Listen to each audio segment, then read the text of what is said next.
Assalamu alaikum wa rahmatullahi wa barakatuhu.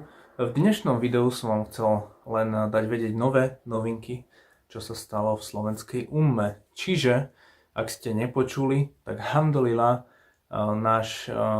naša bystrická mešita je teraz oficiálna. Nie je to samozrejme mešita, ale zaregistrovali sme ju ako občianske združenie Sakalebský kultúrny spolok a bola odsúhlasená ministerstvom vnútra. Máme IČO, máme všetko a môžeme sa v podstate kľudne stretávať a robiť oficiálne islamské akcie a taktiež piatkové modlitby a všetko možné. Čiže alhamdulillah, mešita An-Nur, Sakalebský kultúrny spolok, je aj na Google. Máme okolo 20-30 ľudí, sa tam proste zastavuje približne. Taký veľký je náš džamát. No a je to skvelá správa, lebo na Slovensku sme v podstate štvrtá organizácia, ktorá má niečo takéto oficiálne. A sme prvá, ktorá je riadená Slovákmi, čiže to je taká trochu unikátnosť. My tu nie sme na to, aby sme budovali nejaké vzťahy s mimovládkami alebo s vládou a podobne.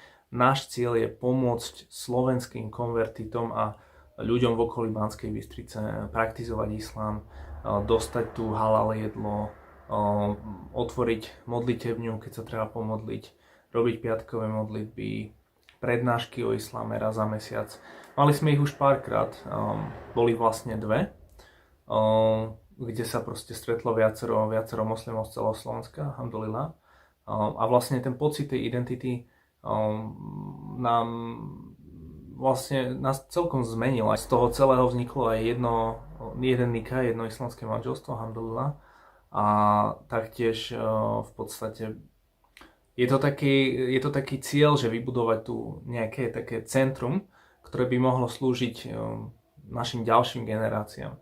A aby to bolo pre Slovákov, Slovensko-Slovákom, ale niečo také, aby to proste bolo robené pre Slovákov, lebo všetci vieme, nie sme naivní, aký imidž má islám, veľmi negatívny vo svete a na Slovensku.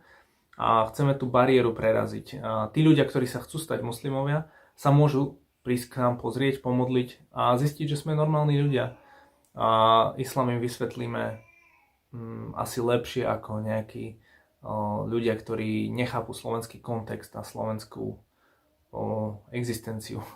Ako my. Mali sme 3 šahády už, 3 Slováci, ktorí akceptovali islám. Pricestovali za nami, jeden z Česka dokonca, 2 z Bratislavy.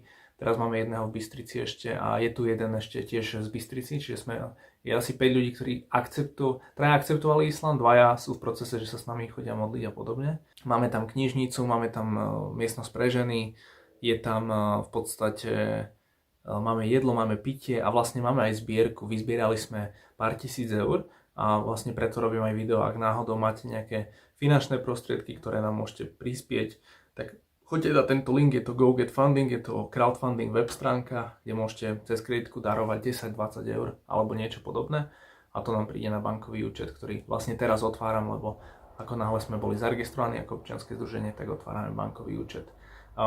Tieto peniaze sú potrebné na nájom sa platí, je to okolo 400 eur, čiže doteraz to bolo financované tak kadejak.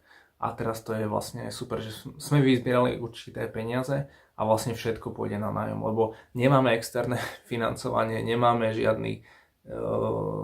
nikoho, vlastne nemáme žiadnych bohatých členov, ktorí by nám mohli postaviť alebo darovať nejakú budovu, vlastne všetko si musíme financovať sami a celé sa to riadí úplne from scratch, čiže underground štýl. A momentálne sme na tom tak, že tá mešita funguje, sú tam koberce, sú tam Korány, je tam knižnica a vlastne teraz ten cieľ je vybudovať tú komunitu. Teraz konečne môžeme budovať väčšiu a väčšiu komunitu. Máme Alžírčanov, máme Palestínčanov, máme ľudí z Egypta, máme Slovákov, máme Čechov, čo tu prišli.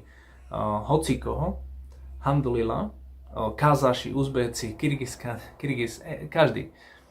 Boli tu ľudia z Saudskej, z UK, takže hocikto. A vlastne ten cieľ je tú komunitu dostať do fázy, keď si budeme môcť možno spraviť next step, čo je vybudovanie vlastnej budovy alebo niečo také, aby sme nemuseli platiť nájom. Ale to je všetko, čo som chcel v tomto videu vám dať vedieť. Viem, že je tu veľa hejterov, ktorých toto nepoteší, ale bohužiaľ, taký je svet, takto fungujú zákony. A hoci na Slovensku islám nie je uznaný ako náboženstvo, potrebujeme 50 000 podpisov. Zatiaľ to je nereálne, ale ja si myslím, že tieto veci sa dajú zmeniť, ale zatiaľ máme čas. Zatiaľ je potrebné ľuďom vôbec predstaviť islám, urobiť dáva, predstaviť koncept Boha, koncept tauhid, lebo prvýkrát počujú koncept Boha. Títo ľudia si myslia, že Boh je Ježiš, alebo Boh je niečo, nejaká energia. To ako fakt je to niečo úplne iné pre týchto ľudí tu na Slovensku, predstavovať islám a alhamdulillah, dúfam, že sa nám to podarí a budeme pokračovať ďalej. Čiže ak chcete pomôcť, ak sa chcete zastaviť u nás, drop mi message, napíšte mi. Máme aj facebookové stránky, stačí si vyhľadať Sakalipský kultúrny spolok.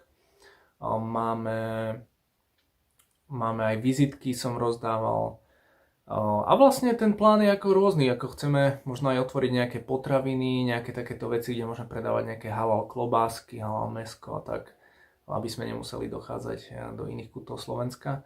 Dúfam, že to dáva zmysel a v podstate máme tu novú vládu, svet sa nezrútil. Teda nemáme žiadnu, svet sa nezrútil a ani sa nezrúti. Čiže assalamu alaikum wa rahmatullahi wa barakatuhu a vidíme sa v ďalšom videjku.